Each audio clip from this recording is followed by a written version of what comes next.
नमस्कार। आज मैं आपके सामने लेकर आया हूं पिछले एपिसोड का धमाकेदार सीक्वल।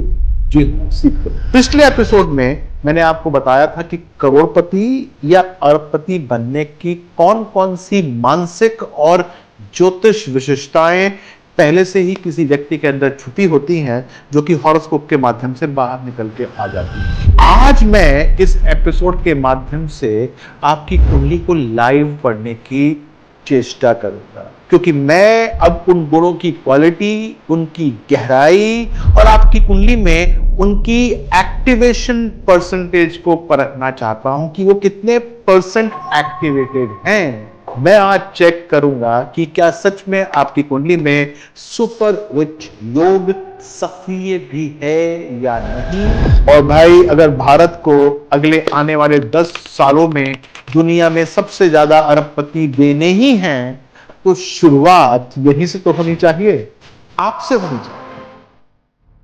अब मैं आपसे कुछ प्रश्न पूछूंगा एज यूजुअल। हर प्रश्न के 4 विकल्प होंगे।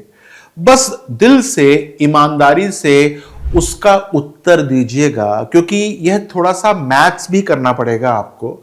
और भाई, यदि अरबपति या करोड़पति बनना चाहते हो तो यह छोटा मोटा मैथ्स तो करना ही पड़ सकता है। तरीका बहुत आसान है, पहले से ही बताने की कोशिश कर रहा हूं। यदि आपने आंसर 1 दिया तो आपको 1 पॉइंट मिलते हैं, दूसरा दिया तो 2 पॉइंट मिलते हैं, तीसरा दिया आपका विकल्प तो 3 पॉइंट मिलते हैं, और चौथा यदि आपका विकल्प हुआ तो आप 4 पॉइंट ले सकते हैं। अंत में मैं आपको बताऊंगा कि आपके कुल कितने पॉइंट्स का क्या मतलब है। क्या आप करोड़पति बनेंगे, क्या आप सुपर रिच बनेंगे, और क्या आपकी राह इनसे बिल्कुल अलग है। तो आइए शुरुआत करते हैं, क्योंकि ये बहुत खास होने वाला है। क्योंकि मेरे पास, जैसे मैंने पहले बताया था, 50% लोग जो आते हैं वो यही कहते हैं कि मैं करोड़पति, अरबपति या मल्टी मिलियनियर कब बनूंगा। शुरुआत करते हैं पहले प्रश्न से। आपको क्या लगता है, आप किस उम्र तक करोड़पति बन सकते हैं? 40 साल की उम्र तक, या 35 से 40 साल की उम्र के बीच में, या 25 से 35 साल की उम्र के बीच में, या 25 साल की उम्र से पहले भी बन सकते हैं? जिनकी कुंडली में धन भाव और दशा अंतरदशा जल्दी सक्रिय हो जाती है, वो हमेशा तेज एक्शन में आते हैं और धन योग भी बहुत जल्दी बना देते हैं। उनकी सोच सबसे अलग होती है। और हाँ, एक बात मैं आपको बताऊंगा कि यहां पर आपको सही आंसर देना है अपनी एज के हिसाब से, और आप क्या सोचते हैं उसके हिसाब से। अच्छा, मेरा दूसरा प्रश्न यह है कि जब आप करोड़पति बन जाएंगे, अगले 10 करोड़ कितने समय में बना सकते हैं आप? आपको उसके बाद 20 साल लग जाएंगे, 15 साल लग जाएंगे, 10 साल लग जाएंगे, या 5 साल, या उससे पहले भी आप अगले 10 करोड़ बना सकते हैं? दिमाग पे थोड़ा सा जोर डालिएगा। आपके पास आइडियाज होंगे ना, उसी आइडिया को हमको देखना है कि क्या है। क्योंकि लग्नेश और भाग्येश का कॉम्बिनेशन अगर हो जाए तो इंसान सिर्फ पैसे नहीं कमाता, पैसे उसके पीछे दौड़ते हैं। 5 साल में यदि आपने 10x कर लिया तो यह एक ऐसा कॉम्बिनेशन है जो आपको एक एक्सपोनेंशियल ग्रोथ दे रहा है। समझ रहे हैं? आइए मैं आपसे पूछता हूं थर्ड क्वेश्चन। अब आपको किस चीज से सबसे ज्यादा संतोष मिलता है? मेरा काम सफल हो जाए, यह पहला क्वेश्चन है, या फिर आपको दूसरा सम्मान मिल जाए, या तीसरा किसी की आप मदद कर सकें, या फिर चौथा मैं कुछ नया बना पाऊं, जो कर रहा हूं उसके अलावा कुछ नया बना पाऊं। चौथा विकल्प उन लोगों का होता है जिनके नवांश में सूर्य और गुरु बहुत मजबूत बैठे होते हैं। यही लोग बनते हैं क्रिएटर मिलियनेयर्स, जो कि खुद तो होते ही होते हैं, औरों को भी क्रिएट कर देते हैं, और धन उनके पीछे पीछे आना शुरू कर देता है। अब है मेरा चौथा प्रश्न, आप अभी क्या करते हैं? आप नंबर 1 नौकरी करते हैं और उससे संतुष्ट हैं। आप नौकरी करते हैं, नंबर 2 यह है, लेकिन आप बदलाव चाहते हैं।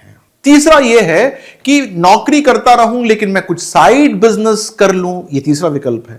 और चौथा यह है कि मैं फुल टाइम बिजनेस करता हूं, या स्टार्टअप चलाना चाहता हूं, या चला रहा हूं। तीसरा और सातवां भाव अगर मजबूत हो तो व्यक्ति धीरे धीरे चौथे विकल्प की ओर बढ़ना आरंभ हो जाता है। और यहीं से मैं भापता हूं कि कौन सा योग है, करोड़पति का है या अरबपति का। अब मैं आया हूं पांचवें प्रश्न पे, क्या आपके पास बिजनेस या फिर स्टार्टअप का कोई ठोस आइडिया है?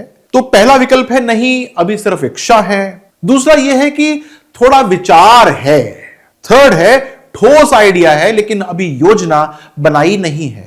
और चौथा है कि ठोस आइडिया है और भरोसा है कि फंडिंग भी मिल जाएगी। समझ गए?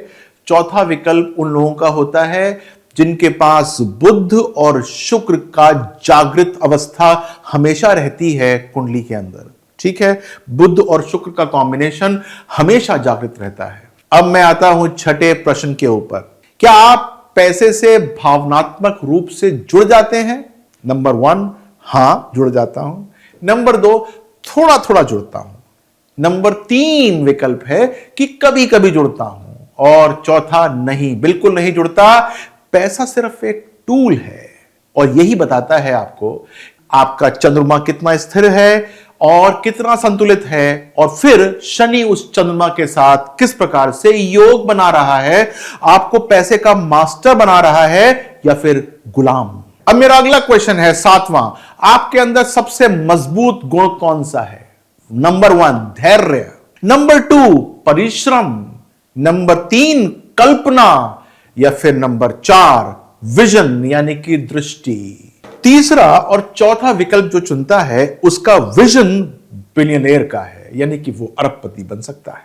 अब आता हूं 8वें प्रश्न पे, कठिनाई आने पर आपकी सबसे पहली जो प्रतिक्रिया होती है वो क्या होती है? नंबर 1 पूछना चाहता हूं, दूसरों को आप दोष देना शुरू कर देते हैं, या फिर नंबर 2 परिस्थिति स्वीकार ही कर लेते हैं कि चलो कोई बात। तीसरा समस्या का करते हैं विश्लेषण, और चौथा यह है कठिनाई को अवसर में बदल देते हैं। यदि आपने चौथा विकल्प चुना है तो यानी कि शक्तिशाली अष्टम भाव है।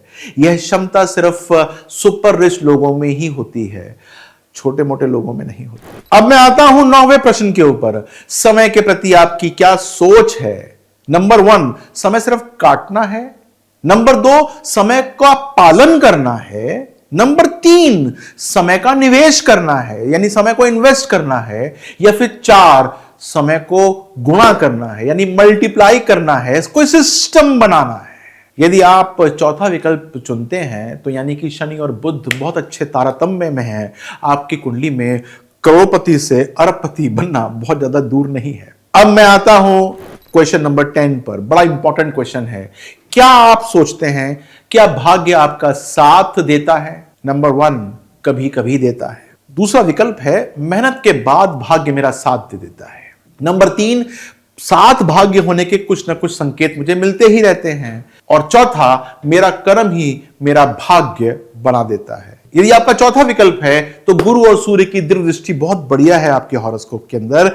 ये लोग अपने भाग्य को खुद ही लिख लेते हैं। तो भाई अब मैं आपके परिणाम पे आ गया हूं और आपको अब गिनना है आपको कितने पॉइंट्स मिले। आप जोड़ पाए? इनको जोड़ लीजिए प्लीज, बहुत इंपॉर्टेंट है क्योंकि पॉइंट्स ही आपको बताएंगे कि आप कहां तक पहुंच सकते हैं इस जीवन के अंदर।